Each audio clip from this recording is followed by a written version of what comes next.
This right here is Garuda, and she'll get a cool new Protoframe skin next week. So you know what? How about we use her to break the game? And that's right, I'm talking level scaling damage, weapon buffing, infinite energy. Oh yeah, and on top of all of that, you can also never die. Like, literally never ever. Big shoutouts to all our generous channel members, and now let's jump right into it. As per usual though, let's start out by talking about Garuda's ability, where, as always, we start out with her passive. The first part of her passive, you can see it in the bottom right corner of your screen. This counter right here is an additional damage bonus that Garuda gets for all of her weapons. This counter goes up by 5% whenever you take out or assist an enemy, and the maximum is 100%. While this is of course nice, the real kicker here is that the kind of damage bonus this is actually very special, because it is multiplicative to literally any other damage bonus in the game. This way, if you have it at 100%, what that essentially means is any weapon damage number you deal, you just take it times 2. It is really strong. Now, just for completion's sake, if you don't take out any enemies for 5 seconds, then the counter will slowly go down by 1% every 2 seconds, but if I'm being completely honest right here, this should really not be an issue. However, that is not the only thing about our passive. The second portion would be Garuda's Talons. These are exalted melee claw-type weapons, and the special thing about them is that they only even show up in the arsenal if you don't have any melee weapon equipped. The weapon itself is really nothing to write home about. It's a good melee weapon of course, but it doesn't stand out in any way. However though, given that it counts as exalted weapon, that means it also counts as ability, which allows it to trigger, for example, Archon mods, it allows it to trigger Arcane Universal Fallout, and other things. However, Violet and Green Archon Shards, those unfortunately for some reason don't do anything with the Talons. So yeah, just wanted to mention the Talons are there, and they are an option to build into, turning her into a standard melee Warframe. However, in today's video, I don't really want to go into melee Garuda, because let's be real, if you want a claw-slashing melee Warframe, then it's just gonna go for Wolverine's other sister. Ability number 1 is called Dread Mirror, and this one is one of the strongest damage dealing skills in the game. Dread Mirror consists out of 2 parts. The first one is the mirror part itself. When you aim at an enemy and cast the ability, then you will jump at them and pounce on them, knocking them down. When you do this, you will deal 10% of the enemy's maximum health as damage to them, and in case the enemy is below 40% health, you're just gonna outright kill them no matter how high the level is. After this pouncing action, you will then create the Dread Mirror itself. This is basically a directional protective shield, similar to Volt's shield, which will follow you around and always point into the direction that the camera is looking. From said direction, the Dread Mirror is then going to protect you from all incoming damage. That is the protective part. However, as you might have noticed, there is a little number on this mirror, and that is where we come to the damage dealing portion of this ability. See, this counter right here marks how much damage the Dread Mirror has absorbed. It records the damage that you dealt to the enemy when you pounced on them, plus all incoming damage that it prevented, and then slaps a multiplier on top of that too. This way, you can soak up crazy damage numbers, especially with increasing enemy levels, where the enemies deal more damage to you. What you can then do is hold the ability button, which will lead Garuda to take this bloody goop thing over the mirror and Kamehameha it back at the enemies, dealing whatever the mirror has soaked up as AoE damage. So far, sounds very basic, but there is much more to it. First of all, if you hold the ability button longer while Kamehamehaing, then you will drain energy while supercharging the amount of damage that it will deal. This already allows for crazy high numbers. However, the special thing about the damage dealt by this explosion is that it is considered ability as well as weapon damage at the same time. What that means is, this explosion damage scales with everything under the universal buffs. For example, you could use Arcane Arachne to get a multiplicative plus 150% damage to it. You could also use something like Holster Amp or Vigorous Swap. On top of that, if you, let's say, use Grendel's Nourish, this too is a universal viral bonus, which applies to the explosion as well if you use it. All of this turns Dread Mirror into one of the strongest room nuking abilities in the game. It is crazy, and we're gonna have a full build around this very synergy later in the build section. Now, Dread Mirror also has an augment called Dread Ward, and this one is pretty simple. Whenever you manage to directly kill an enemy with the initial pounce of Dread Mirror, you become invincible for 8 seconds. Depending on your playstyle, this can actually be a pretty decent augment, especially if you build your Garuda into something like shield gating, because it gives you a nice amount of additional iframes. However though, later in the video, we're going to talk about a specific survivability method with Garuda, which is so broken that you kinda sorta also don't really need it. Ability number 2 is called Blood Altar.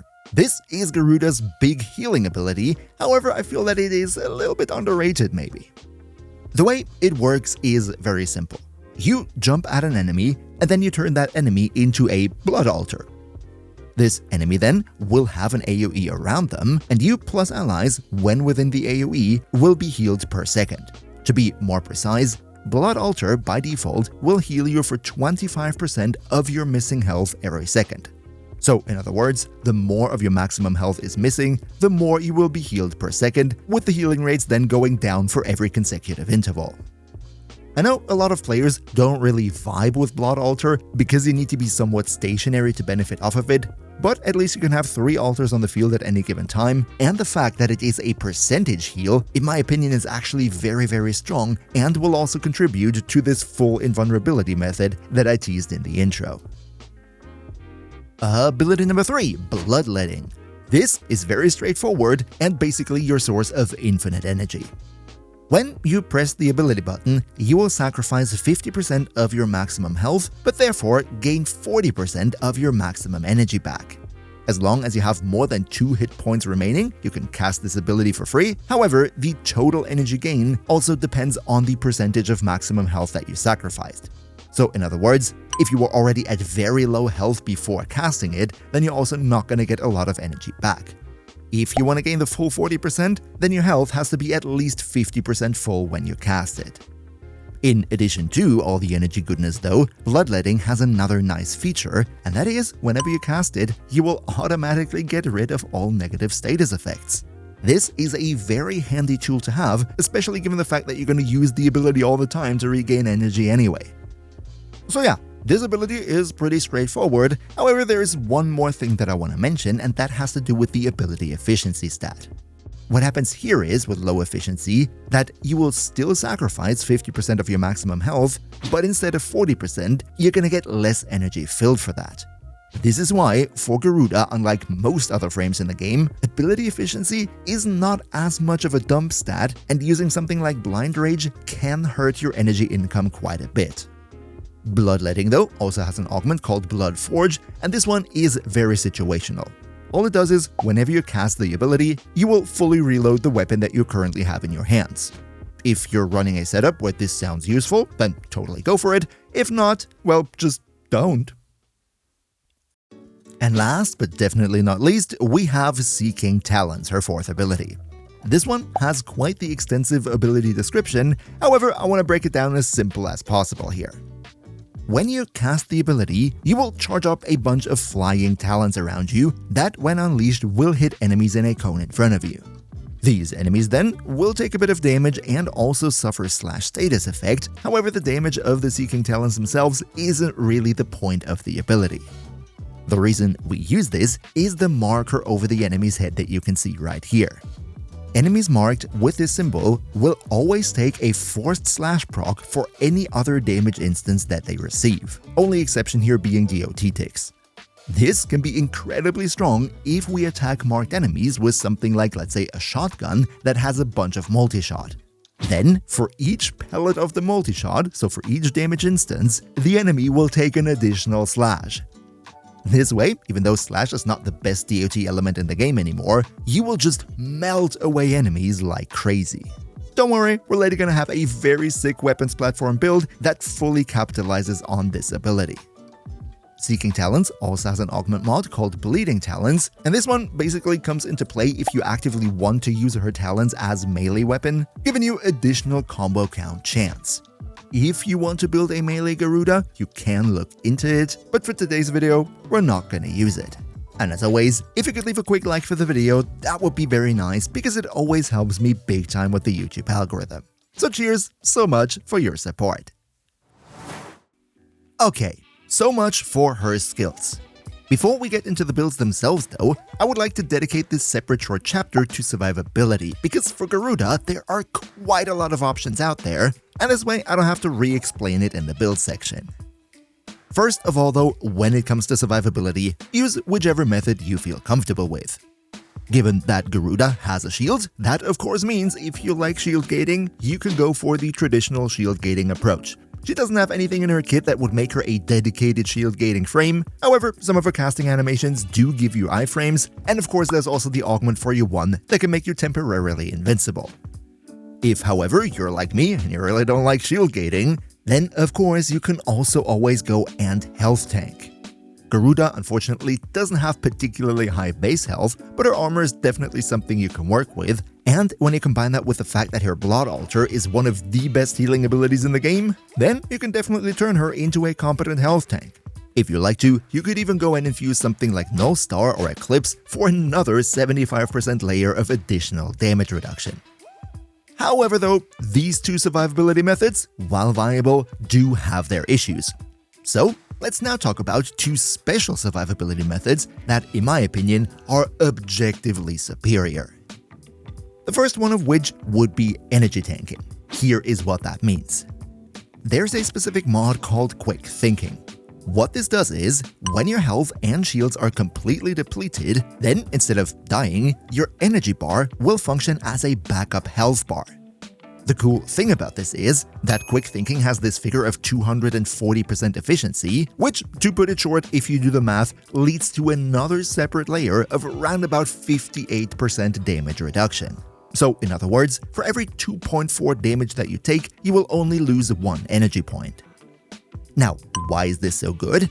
Because energy tanking factors in all other forms of damage reduction that you have on top. So, if you have armor, that protects your energy bar as well. Adaptation? Yes. And if you have even more, like Mirage's Eclipse, then also this damage reduction will apply to the energy bar as well. If, on top of all of this, we then consider that Garuda has one of the highest base energy pools in the game, and that she can refill her energy with her third ability constantly, then this becomes ridiculously strong. However though, that's still not it. On top of all of this, you can do one more thing. And this is actually not my personal idea, I think this was originally discovered by Moog. If you use the Bleeding Dragon Key to reduce your maximum health by 75%, then that means you have such little maximum health that it is very easy to refill it to the max. This way then, you will never have an issue spamming your third ability for the energy regain, because you will basically always have at least half of your maximum health full to get the maximum energy recharge. However though, let's now come to the final, and in my opinion, most broken survivability method for Garuda in the game, which will literally make you completely unkillable. Introducing Arcane Persistence. This bad boy right here was introduced in the December update, and what it does is, when your Warframe has at least 700 armor, then you can never lose more than 500 HP per second. Why is this so good? Well, first of all, it is relatively easy to trigger because Garuda has enough base armor to just be modded to over 700. In addition to that, we don't have to worry that this arcane gets deactivated. Usually, with Persistence, if you eat a magnetic proc, this arcane gets deactivated. If you eat a heat proc, that will halve your armor temporarily, oftentimes also dropping you under 700, therefore deactivating the arcane. However though, given that Garuda can status cleanse herself with her third ability, that means all of this is just a non-issue. As long as you don't actively run into a Corpus Nullifier bubble, this arcane will always be active. However though, in order to become fully invincible, limiting our health lost to 500 per second isn't everything. We of course also need to make sure that we always regain 500 or more health per second to compensate for that. And also here, Garuda already has everything we need for that. Remember Blood Altar, your healing ability? This one, by default, heals you for 25% of the health that you have currently missing. However though, these 25% stack with ability strength. So if we let's say have a build with 200% strength, which is very doable, that means you heal 50% of your missing health every second. In other words, if we have more than 1000 maximum health, then Blood Altar will heal more HP per second than Arcane Persistence allows us to ever lose. Now, of course, there are some imprecisions with the health gain and lost right here, and also you need some health to cast your third ability, so if you want to go for this approach, then I would recommend aiming for around about 1500 health, and then you should be totally fine. The way I personally did it on my Garuda was with triple Umbral and then 2 Tau-Forged blue Archon Shards for another 450 health. However though, you can do whatever you like. Just saying, if you want to go for the Arcane Persistent Invincibility, 1500 is the sweet spot to aim for.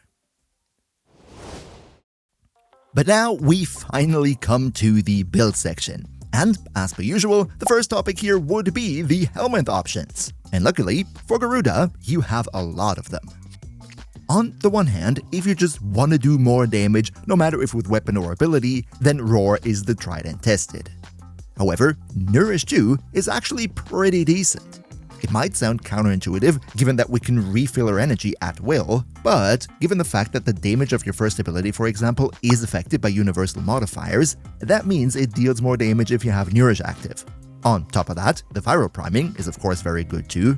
And if you run Nourish, then you also don't need to worry about modding for Blind Rage, because the negative efficiency, which would usually hurt the energy regen from our third ability, isn't an issue because Nourish makes the energy gain just go absolutely burr. If you ask me, Nourish is actually a very good fit for Garuda. Of course though, Garuda also has Talons, and while they're nothing special, just a good melee weapon, if you wanted to go for a melee build, then Wrathful Advance makes the red numbers. I don't think I need to explain more, right? Next, we have Xanta's Whisper.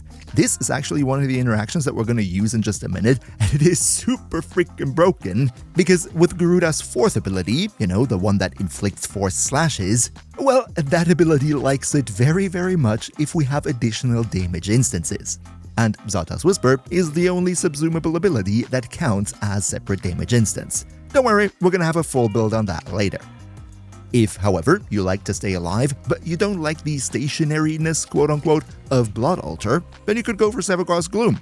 Gloom Garuda is a tried and tested build, and it allows you to be a bit more mobile in your gameplay. And then the final option that I want to mention here would be Banish from Limbo. This is a fun little niche interaction where you can banish enemies into the limbo so they can't damage you, however your Garuda Talons are still able to hit them. Of course though, these are not the only Helminth abilities you can choose, so feel free to experiment. But whoever says Helminth also needs to say Archon Shard, and here it gets very interesting. First of all, Garuda is quite a cast-heavy frame. This is why I personally went for 1 yellow Tau-Forged Archon Shard into casting speed. Then, as I mentioned in the survivability section, I used 2 Tau-Forged blue ones to increase my maximum health so that the whole Arcane Persistence thing works a bit smoother. If you don't want to go for Arcane Persistence, you don't need these 2. If you want to go even into more health, you could also go for orange ones, which give you even more health, but they need to be charged up with blast kills first. And then lastly, I used 2 more blue ones for more maximum energy. I personally only did this because I wanted to have over 1000 energy to get the maximum out of the primary overcharge arcane. We're gonna look into that synergy in a minute. If that's not a concern for you, then these 2 shard slots are of course completely open. But alright, with all the theory out of the way, let's finally delve into the builds themselves. And the first thing I want to take a look at today would be a beginner-friendly budget build, because, after all, Protoframe skins are not only for the Tycoon level players. This right here would be it, and when we're taking a look at the percentages here, it's a healthy mix of everything. In the aura, I just used Dreamer's Bond as a placeholder, but you can use whichever aura you like. Excellence mod, I left that free for the time being to keep it, in the spirit of budget, but also here, go for whatever you want.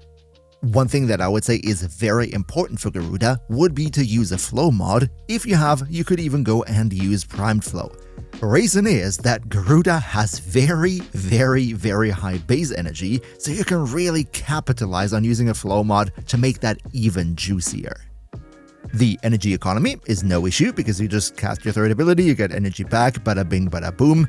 And for survivability, especially in the budget build section, all we really need is vitality and steel fiber. You know, the health is not all that great here. I mean, I have Archon Shards. Without it, you would be at, I think, 740. The armor, though, is relatively nice, coming in at 840, giving us 73.7% damage reduction. For the normal star chart, this is more than you need, especially given the fact that you have Blood Altar, which, as we already established, is a very good healing ability. As for the rest, I opted for quite a bit of range with Augur Reach as well as Stretch, because this one will give us a nice 40-meter AoE on the Blood Altars, which makes it more convenient to play and not as restrictive with the positioning. Also, it increases the blast radius if we want to use our first ability to room nuke.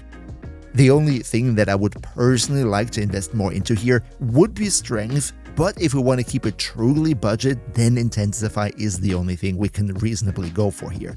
If, however, you have your first corrupted mod, you could instead opt for something like Transient Fortitude, giving you more strength, or maybe even, potentially, hypothetically, Blind Rage. Just in that case, it is important to keep in mind the lower efficiency means that our third ability is only going to restore 25% energy, not 40 anymore. You gotta see if that's enough, or if you might have to adjust a bit more. But so much for the budget build, let's move into Steel Pass territory. And to showcase the main two builds of this video, we've actually situated ourselves into the simulacrum because there is quite a lot of synergy and interaction to show here. So let's quickly take a look at what we're doing here. The first build that I want to showcase is the Zata's Whisper Gunrunner type build. For this one, we use Zata's Whisper as our Helminth subsume, and I personally decided to put it over my first ability. This is usually a pretty unpopular thing to do because, the first ability is pretty good, but since this is not the NUKE build, and we are constantly invincible through Arcane Persistence, we neither need the shielding factor of the first ability nor the nuke, so that is why I went over the first one with this. The reason why we use Zata's Whisper is because Zata's Whisper is not just a void damage infusion, it counts as a separate damage instance. So for every damage instance that we deal with our Recon effects, you can see right there, 2 hits with the Recon effects, 2 void hits from Zata's Whisper. For every damage instance we deal by default with the weapon, Zata's Whisper goes and it creates a second damage instance in the form of void damage, which scales off of, the damage that the weapon deals. That is the important part, the additional damage instance. The reason why this is so good on Garuda is, if we use her fourth ability, remember, this one forces bleed status for every single damage instance we deal to an enemy. So with Zata's Whisper, that means double the damage instances than if we just shoot the enemies normally. And as you can also see, we're stacking up those slashes pretty darn quickly. But now, let's take a look at the build itself. First of all, Aura and Exilus mod are relatively free. I personally went for Growing Power because Strength is a little bit lacking here. However, Cunning Drift is, whatever, do what you like. Prime Flow to reach the 1000 energy, which is going to become very important in just a minute. And then, I mentioned it in the survivability section, Arcane Persistence plus Triple Umbral right here to have 1500 health with the Triple Umbral and the 2 additional health Archon Shards that I mentioned earlier. And then we also have the 1000 armor, which is comfortably over 700. However though, if you wanted to reproduce this build and you don't want to invest 2 Umbra Formas, that is not a big deal. You could, for example, replace Umbral Vitality with normal Vitality.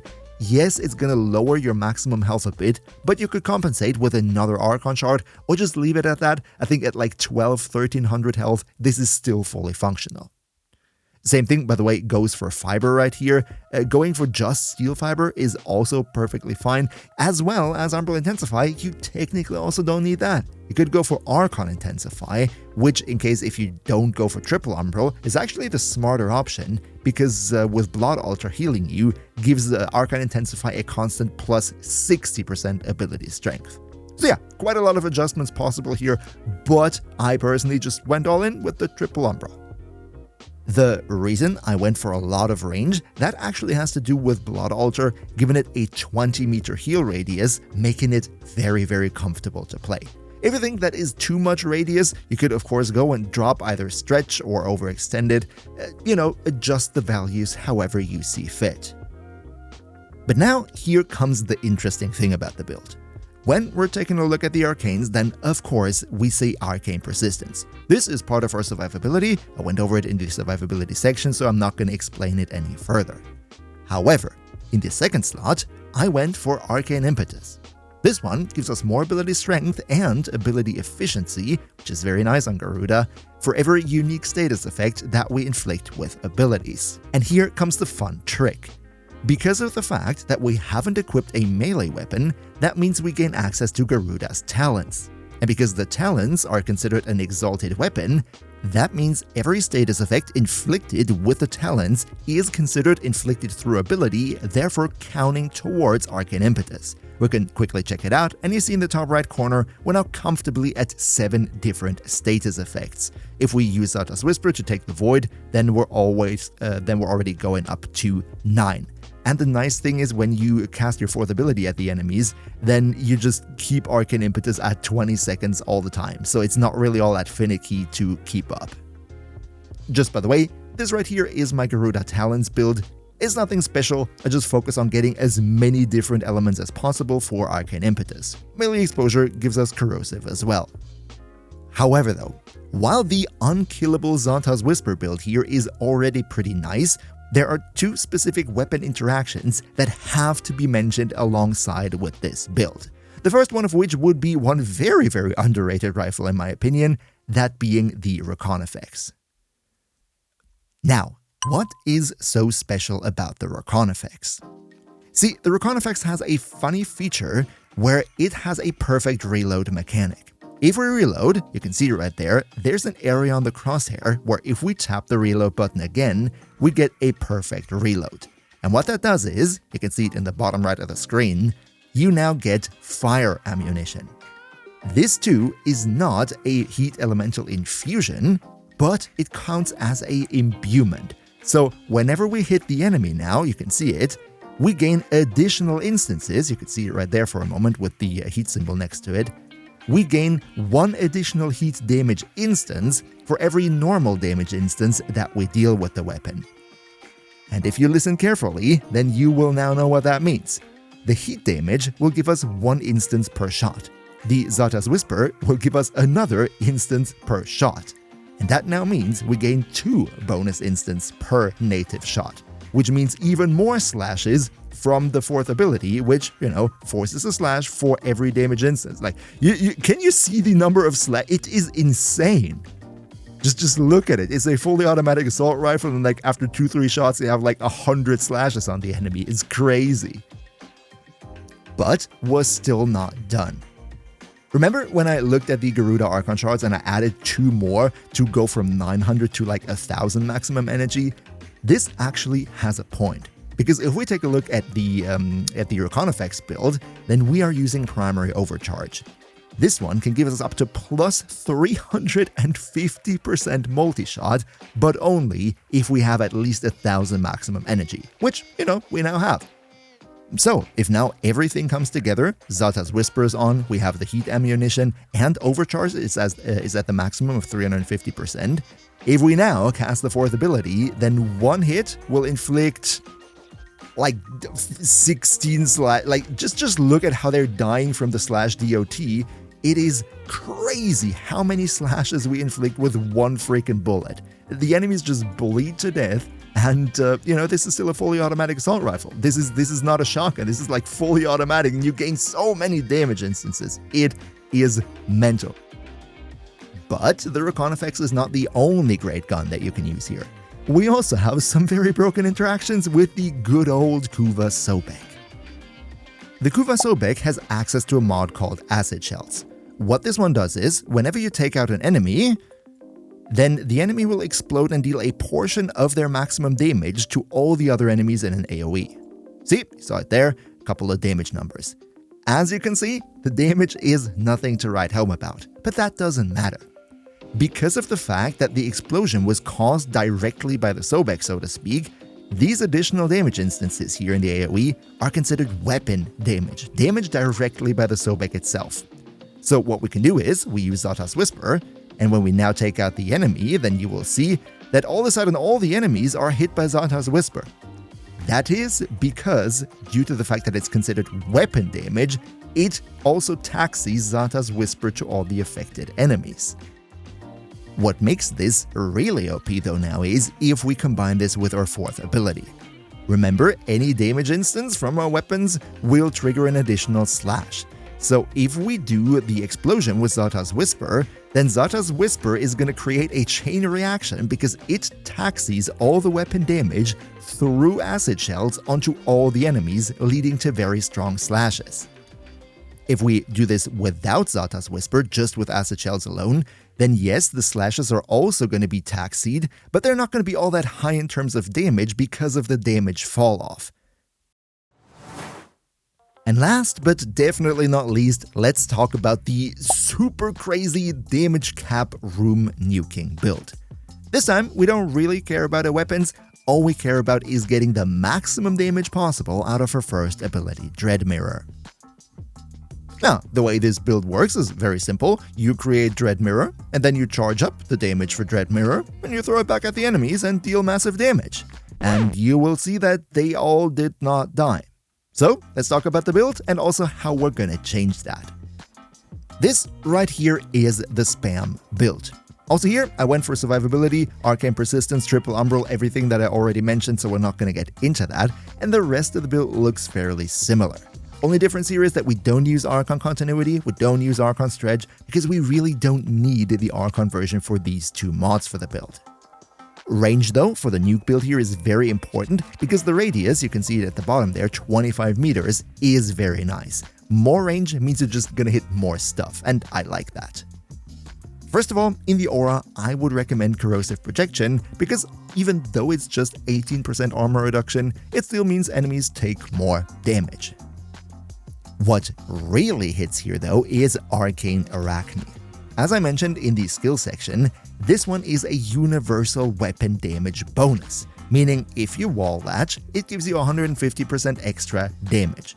And because the explosion from Dread Mirror is considered weapon damage and ability damage at the same time, that means it scales multiplicatively in its damage with the 150% from Arcane Arachne. So yeah, let's check out the damage comparison with and without Arachne. Let's first of all just create 157k in damage and throw it back to the enemies. 93,000 damage for that hit. If we now activate Arcane Arachne, come on, and then do the same thing, then throw it back, all of a sudden we do 239,000, from 93 to 239. That is quite the difference in damage, and it shows how strong Arachne is. However, that is not all. In addition to Arcane Arachne, we subsume Nourish. I put this one over our fourth ability right here, because the focus of this build is just to spam the first ability, which is why I went away with the fourth one. Nourish is also a special case, because it is a universal bonus in its own right, a universal viral damage bonus. So let's also test this one out. We activate Nourish first, then we activate Arcane Arachne, and remember previously we had the 239,000 with the explosion. Let's see how much we're dealing now. Yeah, just double that again. And the positive side effect is that because Nourish increases our energy income, that means that the negative efficiency that we're having here, which would actually reduce the energy gain from Bloodletting, that doesn't matter anymore, because this one reduces it, this one increases it, so Bloodletting works as normal, but we get to reap all the benefits from the fat 99% ability strength from Blind Rage. And if room nuking is your thing, then check out even more great nuke frames right here.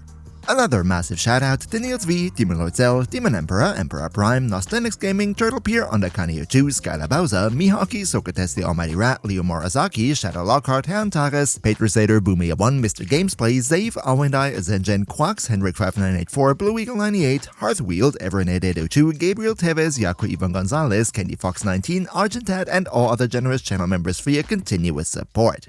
We see each other hopefully in the next one, and until then, as always, good loot.